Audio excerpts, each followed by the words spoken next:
lado tenemos, o sea, son prensa de parte, para entendernos, ¿no? Pero yo he visto imágenes espeluznantes que no habíamos visto aquí, ¿no? De decapitaciones de niños, hechas por los rebeldes, esos que se llaman, entre comillas, rebeldes, ¿no? O por otro lado, decenas de miles de personas de adquisición cristiana, la mayoría, o recibiendo a las tropas nacionales sirias. Eso no sale en nuestra prensa, ¿no? Entonces yo me gustaría decir que es más compleja la realidad de lo que parece. Y no, yo no estoy preocupado porque caiga Bashar al-Assad. Estoy preocupado porque entiendo, el último estado secular de la zona. Y lo que se está atacando es, como apuntabais bien, es ese eje Irán, Líbano, que es de la resistencia o el polo enfrentado a Israel o a la penetración imperialista. Sí, vamos a ver, yo creo que hay que escribirlo. Es una guerra monstruosa, una barbarie increíble, la dictadura basista, pues como todas las dictaduras, criminal, sanguinaria, etcétera. Pero yo estoy convencido también, como tú, que en realidad forma parte de un proceso, de un programa político que no solamente es en Siria, sino que ha sido también en Libia, que está siendo de otras maneras en una serie de países, etcétera, que realmente está socavando desde hace ya bastante tiempo los regímenes laicos, los que además, casualmente o no, pero nada casual en política internacional, formaban parte de las amistades de la antigua Unión Soviética. Recordemos Siria, recordemos Irak, etcétera, ¿no? Entonces, por tanto, yo creo que hay una guerra civil monstruosa provocada sin duda por la brutalidad, por la falta de libertad, lo que se quiera, por la represión a sectores islamistas, a los conflictos que hay entre las comunidades, que suníes, alawitas, cristianas, kurdas, etcétera, etcétera, pero también en intervención extranjera. No es un conflicto, un levantamiento solo por la libertad, y una intervención de potencias como es Arabia Saudí, que es una democracia, no creo que se pueda calificar, o propio Qatar, que ya jugó con un papel muy importante también en el derribo de Gaddafi, del régimen libio. Por tanto, estamos en el juego de nuevo. Los factores endógenos, pero también tenemos que recordar que en estos países, pues claro, están inscritos en otros procesos. Es que Siria y Libia, por ejemplo, Siria y el Líbano tienen una composición de relaciones de comunidades muy análogas. A su vez hay unas alianzas dentro de Palestina ocupada. Está la amenaza increíble, bueno, que se sigue cerniendo sobre Irán, ¿no? De bombardearlo, con sus acusaciones. Es decir, y hay una gran campaña de propaganda, y como siempre llevamos ya oyendo desde el famoso invasión de Kuwait con el famoso cormorán aquel que era de Alaska y no lo decían que era en el Golfo Pérsico, sigue haciéndose lo mismo. Brutalidades en todos sitios, barbarie en todos sitios, monstruosidades sin cuento, sin duda alguna. Ahora bien, no podríamos interpretarlo solo en clave interna, ese es mi punto de vista, sino en esa clave general. ¿En qué clave se podría interpretar esto? Yo creo que es multifactorial, evidentemente. Sí, pero bueno, concretándonos en lo que en Siria pasa, lo que está pasando por...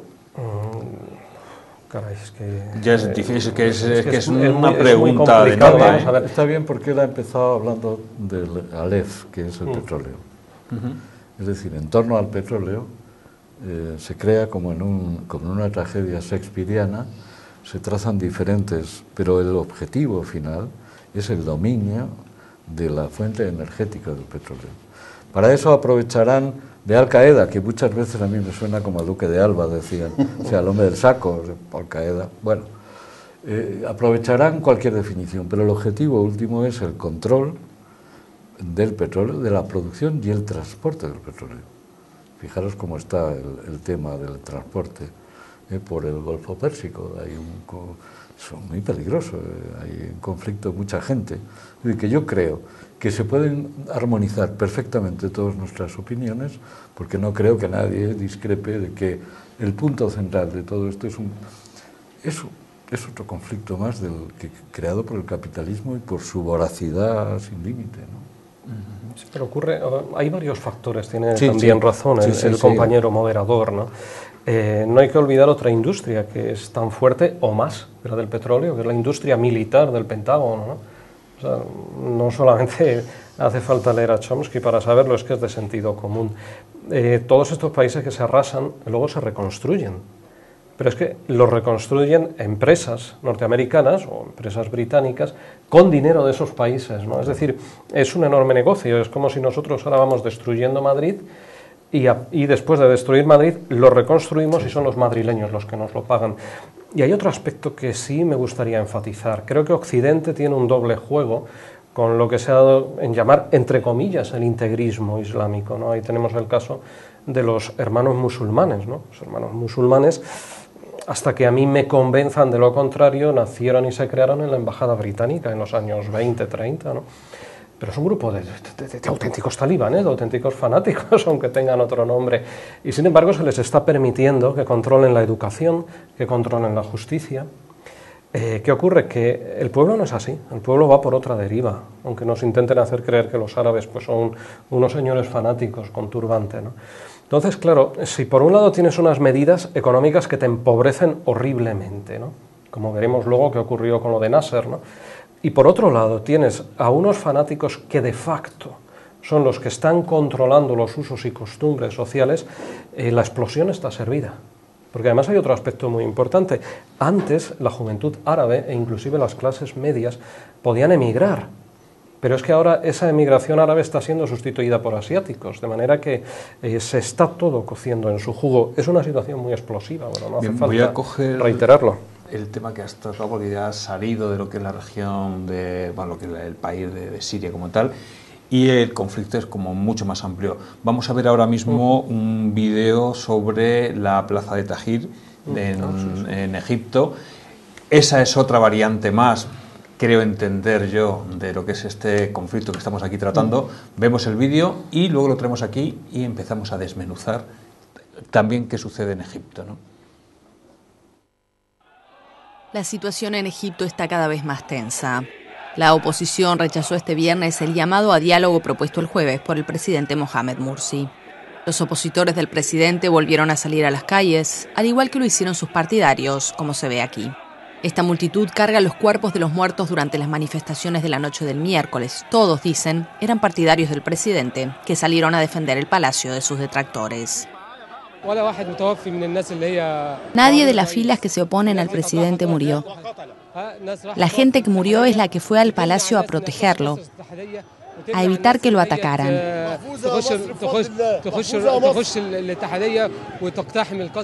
La crisis política se instaló en el país desde que el presidente aprobó a fines de noviembre un decreto que impide cualquier recurso judicial contra sus decisiones, y también contra la comisión que elaboró el proyecto de constitución, dominada por los islamistas. Bueno, pues ya hemos llegado, estábamos aquí tocando, porque este es un tema, insisto, que aún después, con el vídeo ahí puesto, nosotros también lo seguimos desarrollando. Y bueno, pues tenemos ya a Egipto encima de la mesa. Toquemos Egipto. ¿Qué pasa en la plaza de Tahrir? ¿Qué sucede con esa primavera árabe que se decía por aquí? Aquí no quiero columpiarme. No os columpiéis, pero... Hombre, creo que, vamos a ver, lo de Egipto no se puede entender sin la perspectiva pasada. Es un poco como decir, cómo comprender España sin la transición. Lo que está ocurriendo ahora, aquí se hizo una mala transición y estamos como estamos. Egipto, Nasser, pues ocurre una cosa muy sencilla. Llega un señor, que es Karen Abdul Nasser, que empieza a industrializar ese país, y las clases medias, inclusive las clases populares, van un poco para arriba, sobre todo las clases medias. ¿Qué ocurre? Que a los de siempre esto les molesta. Esto les molesta porque es un país que está levantando cabeza. Corregidme si no es el proceso que hubo. Y después viene Sadat, que no era malo del todo, pero bueno, ahí está, y Mubarak, que bueno, ya mejor no hablar. ¿Y qué sucede? Que desmontan todo el proceso industrial, todo el proceso de desarrollo, inclusive de timidísima democracia de Nasser, y como se dice normalmente, de mal a bien se camina, pero de bien a mal no. Y ahí viene la rebelión. ¿Qué ha ocurrido? Han destruido, o han ido destruyendo la obra industrial de Nasser, han dado entrada a los grandes oligopolios norteamericanos y británicos fundamentalmente, con las medidas económicas que todos sabemos, porque aquí las estamos padeciendo, La gente no puede emigrar, por lo que he dicho antes, luego el cóctel está ahí servido y el cóctel explota. Son tantas cosas que nos daría para hacer un programa de cada Estamos país, haciendo ¿no? un programa. Pero lo que sí no podemos confundir es lo que ha pasado en Egipto o en Túnez, por ejemplo, con lo que ha pasado en Siria o en Libia. Yo creo que son cosas absolutamente diferentes, ¿no? De hecho, tanto en Siria como en Libia se ha intervenido militarmente, se ha armado actores fuertemente armados y se ha llevado a Siria a la debacle absoluta. O sea, ha vuelto a antes de ser prácticamente un Estado. Otra vez son las tribus, controlado las zonas de petróleo y algo parecido quieren hacer en Siria. Lo que pasa es que en Siria es la salida al Mediterráneo militar de los rusos, nunca lo olvidemos. La base de Tartus no la van a dejar así como así, ¿no?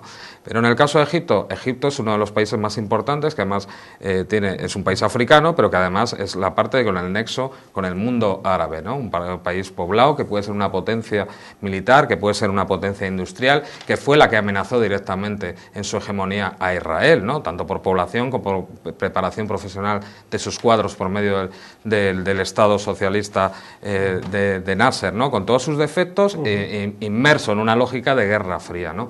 Pero Olga Rodríguez lo cuenta muy bien, ¿no? El protagonismo no solo de la Plaza Tahrir, ¿no? De las fábricas, o sea, los sindicatos, hay dos actores que yo cuando la leo siempre salen, son los sindicatos de obreros y de obreras, porque las obreras fueron las primeras que se levantaron, ¿no? En Majala, en las fábricas, y también los abogados, ¿no?